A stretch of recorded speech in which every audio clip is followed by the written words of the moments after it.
Welcome to Full Prefrontal, the show that exposes the mysteries of executive functions. This show is a collection of conversations about the role of the prefrontal cortex, which impacts your focus, planning, problem-solving, emotional balance, and independence. These conversations will introduce mental tools that will empower you to shift your mindset for a successful life. And now, here's your host, Sucheta Kamath. And welcome back to Full Prefrontal, where we are exposing the mysteries of executive functions. We're going to talk to Dr. Clancy Blair again, our second conversation with him, and I'm here with our host, Sucheta Kamath. Good morning, my friend. Good to be with you as always. So again, this is our next conversation with Dr. Clancy Blair, but lead us off. We're going to talk about innovating in classrooms and talking about how to improve teaching, how to make teaching more effective, right? Absolutely. Good morning, Todd. And yes, I'm very excited because in this second part, we get to talk to Dr. Blair about what to do, how to innovate in the classroom. So let me start with this. In his book, What Do I Do on Monday?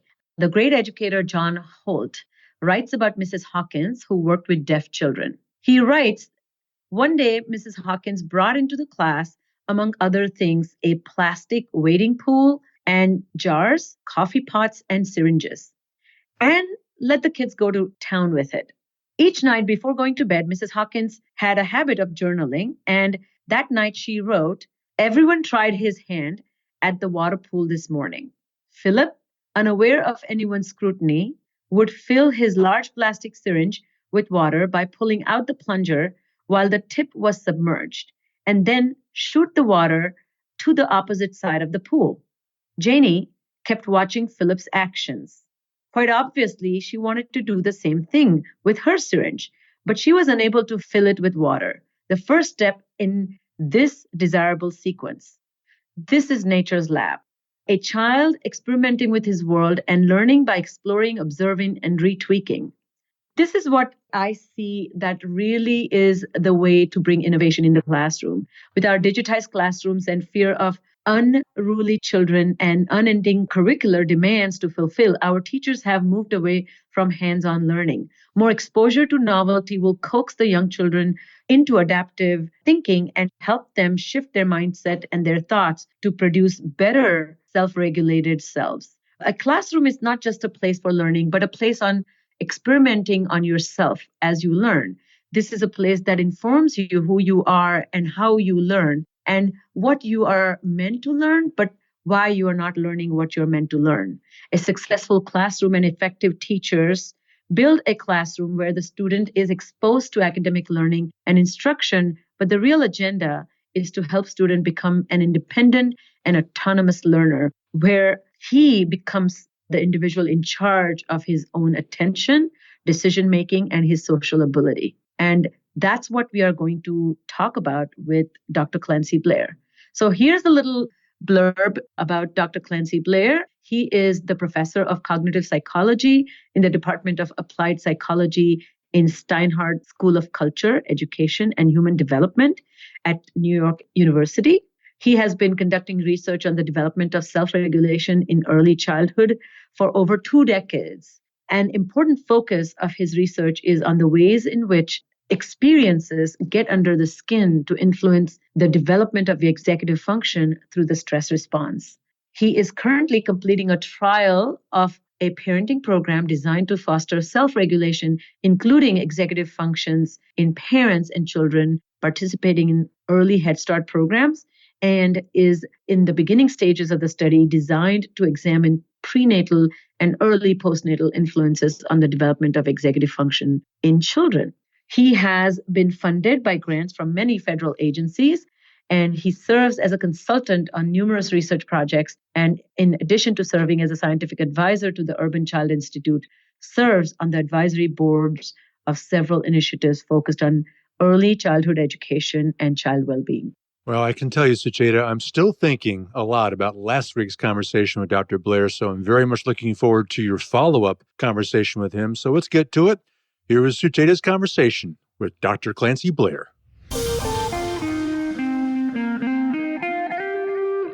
Welcome to the show, Clancy. Thank you for your time. We have those who have not gotten a chance to listen to the first part of this interview. Please do refer to our website. But in this segment, I wanted to start right off by discussing some of the challenges of modern education. In 21st century, we have very busy lives, and the stress in modern households and classrooms is palpable. What is the impact of stress on development of executive function and self-regulation? That's a very good question. In the short run, stress can be very beneficial for the development of executive function. The idea, if it's acute and time limited and controllable, that can be a sort of powerful stimulant to executive function. It sort of makes us call on our executive function skills and regulate our attention and regulate our behavior in ways, if they're not ongoing, if they're acute rather than chronic, can be very beneficial, can sort of get us to exercise our executive function, right? But if stress is chronic and ongoing and uncontrollable, eventually the executive functions will give out and we'll sort of give up on our ability to try to influence the situation. Our efforts aren't working, they're not working, so on and so forth. It's debilitating emotionally, motivationally, and cognitively. It's debilitating. So I'm very interested in my research and understanding the extent to which stress is acute or stress is chronic in children, and the extent to which sort of chronic stress in the home environment or in the classroom environment is really affecting kids' executive function development and their behavioral development in ways that are hopefully preventable, but certainly understandable. And we can, through studying those experiences, really come up with novel approaches and novel treatments and therapies for kids who have experienced chronic stress earlier in their lives. I see. So do you mind giving us, our listeners, some examples of that? What would a short-lasting, acute, and controlled stressful situation might look like in an average child's life? Exactly. So it could be anything from very difficult math lesson, right, where kids struggling with feelings of, I can't do this, worthlessness, Yes. It's really unsurmountable. And then being offered some support or figuring out some part of that and that stress being reduced. Or it could be a social situation on the playground where a kid is really uncertain or faced with a specific challenge with another challenging person or another challenging task. And really through some aspect of the individual or some aspect of the context is able to get through that challenge in a way that hopefully it's not too damaging in the long run, but it goes away. It's time limited. Whereas for children and families in my research, many of whom are living in pretty dire poverty, the stresses associated with the household, relationships in the household, the potential for domestic violence, the potential for strangers moving in and out of the house, and so on and so forth, those are chronic stressors. And when one doesn't know what's going to happen from day to day, or even from hour to hour, that can be a very, very stressful situation, a very, very stressful circumstance. And it's uncontrollable and can lead to sort of this hypervigilance, I guess I would say, and this sort of inability to affect the situation in ways that are controllable. That's the distinction between the more acute aspects of stress and the more chronic aspects of stress. Got it. So what you're describing is that if you lose your car keys once and it kind of got you delayed 30 minutes or an hour, then you make adjustments in your life to always have a spare key with your neighbor. But if you're constantly losing your wallet and losing your keys and losing your where you have parked your car, then it can create chronic condition. I mean, it's not a great example. Yeah, something like, replace the car with your ability to pay your rent or your ability to find a job or the ability to sort of manage that difficult person in your life, that sort of stuff. There are few strategies, I think, that are effective in those situations. They're really chronically stressful and debilitating. Most of us, right, exactly as you said, have managed to lead our lives in ways that help us avoid chronic stress. And so many people try to do that. And some individuals, unfortunately, find themselves in situations that are chronically stressful and not so controllable. And of course, there's sort of all sorts of processes through which individuals find themselves in these chronically stressful situations, some of which are of their own making and some of which are out of their control. Yeah, we've all been there, I guess I would say. Yeah. And it's interesting that when I talk to teachers, particularly in public schools, that they're serving a mixed population, And I find them not very empathic towards those children who come from these backgrounds. They tend to be very disappointed in their inconsistency or upset that they're not respectful, or they are disillusioned by their inconsistent performance. And they fail to see that children's behavior is shaped by the environment in which they are growing. What does your study show about what kind of symptoms do these children show, if symptom is the right word, but what do they exhibit in terms of their behaviors that indicates they have lost their self-regulatory skill? It can be externalizing, acting out behavior, a lot of difficulty staying on task, a lot of difficulty engaging in meaningful ways with things, or it can exhibit as withdrawn behavior. But again, that difficulty engaging with things, staying on task, wandering around the classroom, not getting the stuff done. Exactly. It's frustrating for teachers. It's very, very difficult for teachers to do their job if kids can't be on task, if kids can't really begin to regulate their behavior in ways that are effective, right? So we have a lot of sympathy for those teachers because that's not what they signed on to do. No. But the job of the teacher, especially the early childhood through middle school teacher, has really morphed, especially in certain neighborhoods, and given the high level of poverty in many of our public schools, that job has morphed in ways that we need to begin to support teachers to be more comprehensive in what they're doing. Because the idea, and what I try to talk about with teachers, is to be as sympathetic as possible to what it is that they're experiencing, but then to try to provide strategies and the belief that if they're working on the sort of emotional state and ability to pay attention, those sort of foundational things, that the learning will eventually happen in ways. But exactly. The teacher wants to teach the math lesson. She doesn't want to have to support kids' executive function skills for a second or a third grader or a fifth grader even that's really having difficulty, and it's going to lead to confrontation and conflict and so on and so forth. So some of the research that I've been doing is on this program, one of the programs. There's several really good programs that are focused on not so much necessarily on academic learning and instruction. These are preschool and kindergarten and first grade types of programs.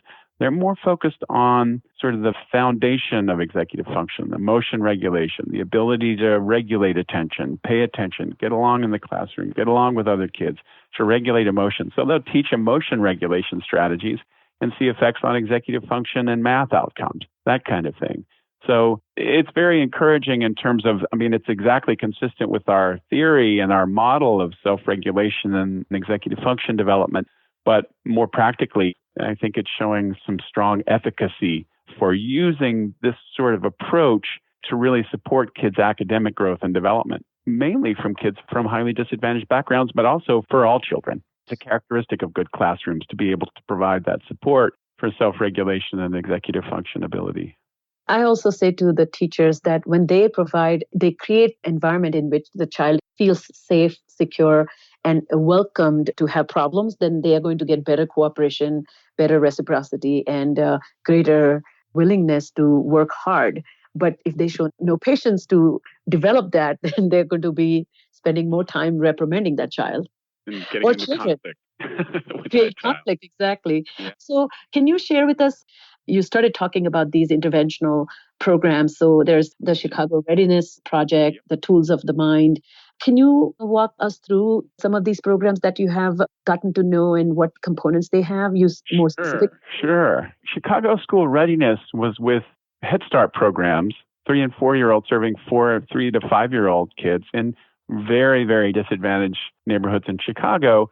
And those classrooms had a lot of kids with acting out behaviors, and teachers were getting very frustrated and having a hard time dealing with those behaviors. So the Chicago School Readiness provided training to teachers for managing kids' behavior with conduct problems, and also provided the classrooms with a mental health consultant.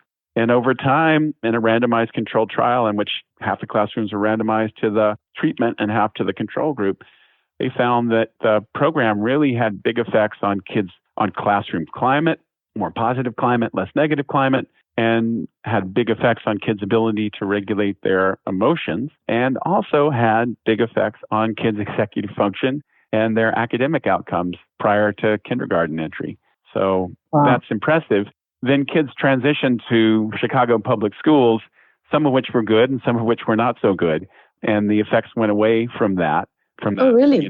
Yeah, it's not an inoculation, right? You need to structure ongoingly their support. So when kids from the treatment classrooms went to high quality schools, they showed high levels of good behavior and learning. When they went to bad schools, there were no effects in terms of classroom quality, in terms of thinking about the usual metrics by which we gauge school quality, those sorts of things. So and they're continuing to follow that sample. Sibel Raver, my colleague at NYU, is continuing to follow that sample into, they're about to go to college now. Oh, wow. Yeah. They're doing a sort of a second intervention with the sample, which is the Carol Dweck mindsets, David Yeager and Carol Dweck, their mindsets approach. So that's going to be very interesting. Can you talk a little bit about that? Because I don't think our listeners have heard about. It's not my area specifically, so I might get some things wrong, but the idea is very simple but powerful one. Individuals may develop the idea that their effort doesn't have any effect on ability, right? The idea that we can provide people with supports and affirmations that really promote their ability to work hard, to try to apply themselves in specific ways and to see the efficacy of that applying. And when kids develop a sort of an ability mindset, that it's an inherent characteristic of the individual, I'm good at that or I'm not good at that, it can be very debilitating in terms of effort, in terms of the ability to apply oneself. When we apply a growth mindset, it is controllable by your effort. The more you work hard, the more you'll achieve or gain from what you're doing. So in the project that Sibel's doing is looking at the extent to which providing information and a growth mindset approach will help kids navigate the college application process. Because a lot of kids from those disadvantaged neighborhoods in Chicago aren't persisting in going to college. And part of it is a problem with sort of incredibly difficult college application process and the extent to which that's too much. I can't do that. That's not for me, that kind of thing. But applying a growth mindset to saying, well, you follow these steps and you do these things and you continue to apply yourself, you can get through this and it will be ultimately beneficial. So applying that growth mindset approach to the Chicago School Readiness Sample. And then another program that's shown pretty strong effects through the 5th grade now is known as Project Ready. It's by my colleague at Penn State University, Karen Bierman. And that's REDI, right?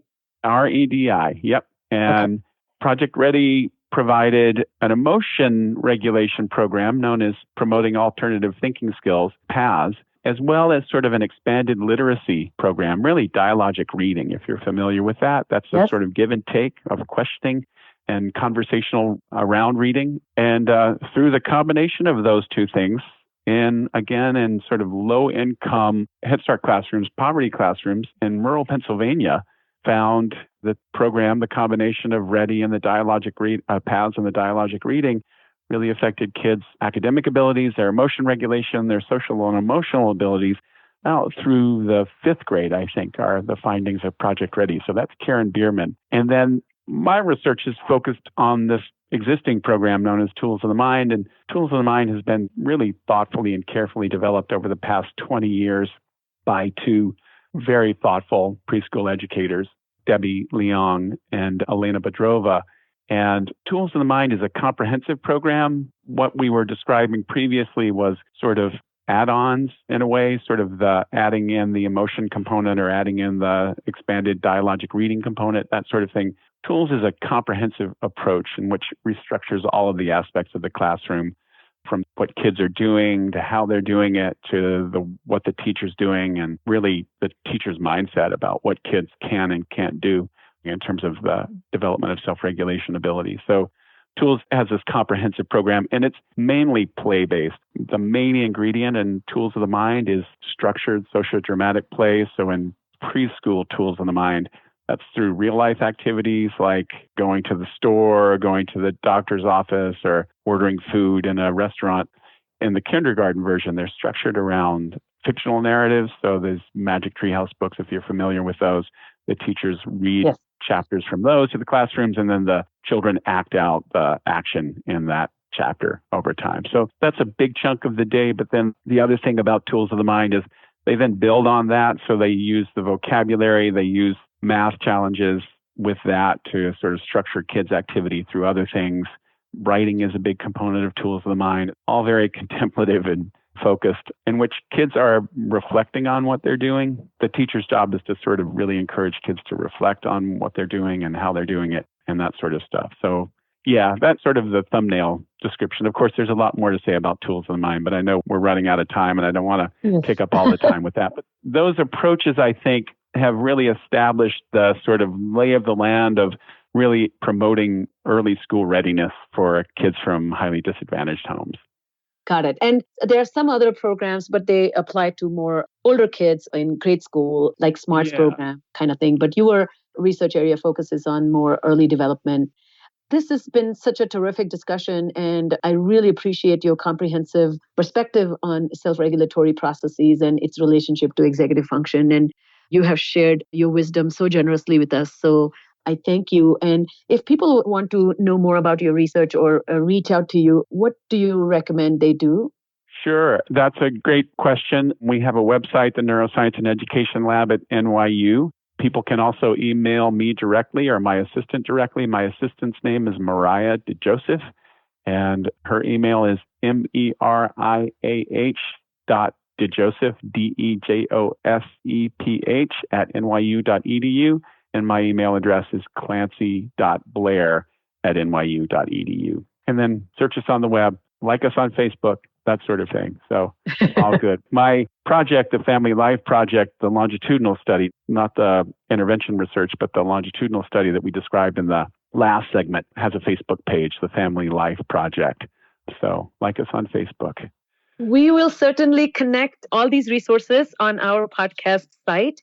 Thank you so much. And I really appreciate you being a guest on our podcast. You bet. Glad to do it. Nice to talk with you. Same here. Have a great day. All right. Wow. Yet another great conversation with Dr. Clancy Blair Sucheta, continuing to learn an awful lot from the two of you in your all's discussion. So, Sucheta, you are concerned about that as well. And you are concerned about the executive function and self-regulation needs of such children as well, right? Yes, that's right, Todd. The first takeaway is this. The stress is inherent to the modern life, and no household or classroom is immune from that. However, there's a clear distinction between acute versus chronic stress. Research in executive function shows that acute or short-lasting stress is in fact very good for the executive system, as it puts it to test by forcing the system to adapt and adjust. However, chronic stress, on the other hand, can have debilitating impact on child's capacity to pick himself up and go. It takes a toll on his thinking, emotions, as well as motivational skills. A child growing up in an unstable household with highly volatile people and circumstances and with high level of unpredictability in daily life experiences a chronic state of hypervigilance or a state of high alert. And it is hard for new learning to take place or take root in these circumstances. Dr. Blair's work shows that public schools that serve socioeconomically vulnerable and highly disadvantaged children have a special burden of helping them navigate this chronic state of hypervigilance, which then impacts the development of their foundational skills. Having grown with less structure and no specific guidance on how to manage emotions as a response to failure, these kids are less prepared with skills and abilities to manage focus, emotions, and behaviors. And that precisely is why we need novel approaches to classroom teaching.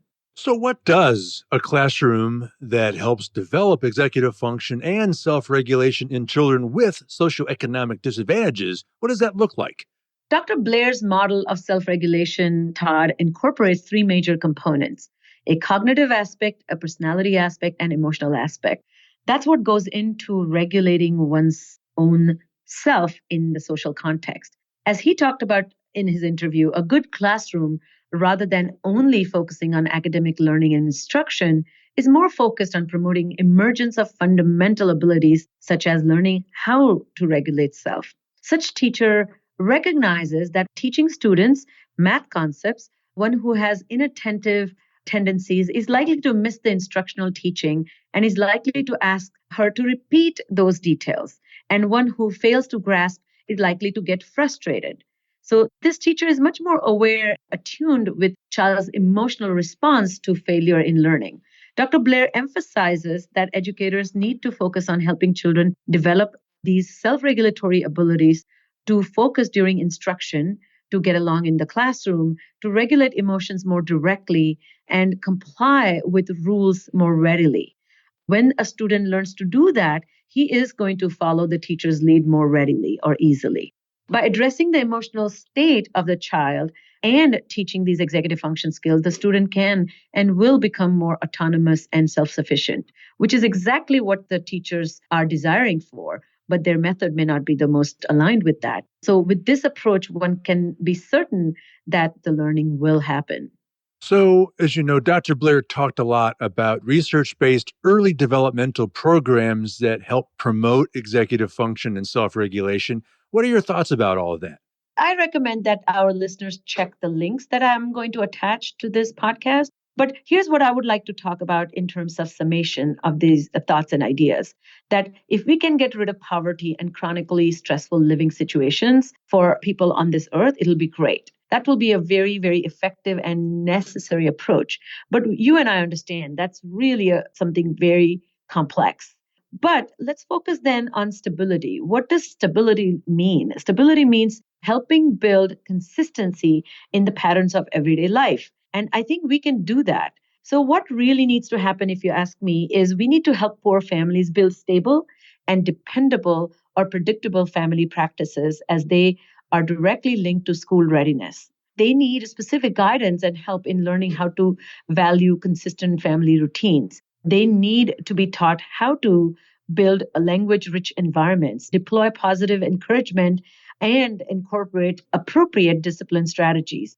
We also need to have systems and programs that can help families plan enriching activities for their children. For example, cooking and eating meals together every day, reading to their children each night, playing some interesting games with their children is really essential part of helping build resilient families. And finally, we need to create some resources so that families who come from poverty can identify strategies to enhance executive function, if not just for preschoolers, but for all kinds of parents. So these are the parents who need to really know and learn strategies to set limits, how to build structure to help promote self-regulation of thinking as well as emotions, and model that in the way they raise their children.